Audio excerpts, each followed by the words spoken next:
Order speciality centre genomic lifestyle counselling சேவையை அறிமுகப்படுத்திய doctor மோகன் diabetes speciality centre Chennai March 7, 2026 இந்தியாவின் முன்னணி நீரிழிவு சிகிச்சை மையங்களில் ஒன்றான doctor Mohan's diabetes speciality centre மரபணு தகவல்களை அடிப்படையாக கொண்டு தனிநபருக்கேற்ப வாழ்க்கை முறை ஆலோசனைகளை வழங்கும் ஜெனோமிக் லைஃப் ஸ்டைல் கவுன்சிலிங் சேவையை அறிமுகப்படுத்தியுள்ளது. டைப் 2 நீரிழிவு, உடல் பருமன் மற்றும் இதய நோய்கள் போன்ற மெட்டபாலிக் நோய்களை முன்கூட்டியே கண்டறிந்து அவற்றை தடுக்கும் மற்றும் கட்டுப்படுத்தும் நோக்கத்துடன் இந்த புதிய சேவை தொடங்கப்பட்டுள்ளது. இந்த நிகழ்வில் பேசிய டாக்டர் மோகன்ஸ் டயபெட்டிஸ் ஸ்பெஷாலிட்டி சென்டரின் தலைவர் மோகன், மருத்துவ சேவைகள் தற்போது பொதுவான சிகிச்சை முறையில் இருந்து துல்லிய மருத்துவம் நோக்கி வேகமாக முன்னேறிக் கொண்டிருக்கின்றன.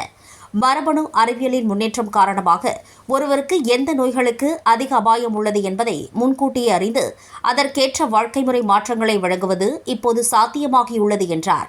அவர் மேலும் கூறுகையில், இந்தியாவில் நீரிழிவு மற்றும் உடல் பருமன் போன்ற நோய்களின் எண்ணிக்கை தொடர்ந்து அதிகரித்து வருகிறது. இந்நிலையில் ஜெனோமிக் லைஃப் ஸ்டைல் கவுன்சிலிங் போன்ற புதுமையான முயற்சிகள் நோய்களை முன்கூட்டியே கணித்து தடுப்பதிலும் தனிப்பயன் சுகாதார சேவைகளை வழங்குவதிலும் முக்கிய பங்காற்றும் என்றார். டாக்டர் மோகன்ஸ் டயபெட்டிஸ் ஸ்பெஷாலிட்டி சென்டரின் மேலாண்மை இயக்குநர் டாக்டர் அஞ்சனா பேசுகையில், ஜெனோமிக் அபாய மதிப்பீடு மற்றும் திட்டமிட்ட வாழ்க்கை முறை மாற்றங்களை இணைக்கும் புதிய அணுகுமுறையாக ஜெனோமிக் லைஃப் ஸ்டைல் கவுன்சிலிங் செயல்படுகிறது. இந்த திட்டத்தின் மூலம் நோயாளிகளுக்கு அவர்களின் மரபணு தன்மைக்கேற்ப தனிப்பயன் உணவு திட்டம், உடற்பயிற்சி பரிந்துரைகள் மற்றும் வாழ்க்கை முறை வழிகாட்டுதல்கள் வழங்கப்படுகின்றன என்றார்.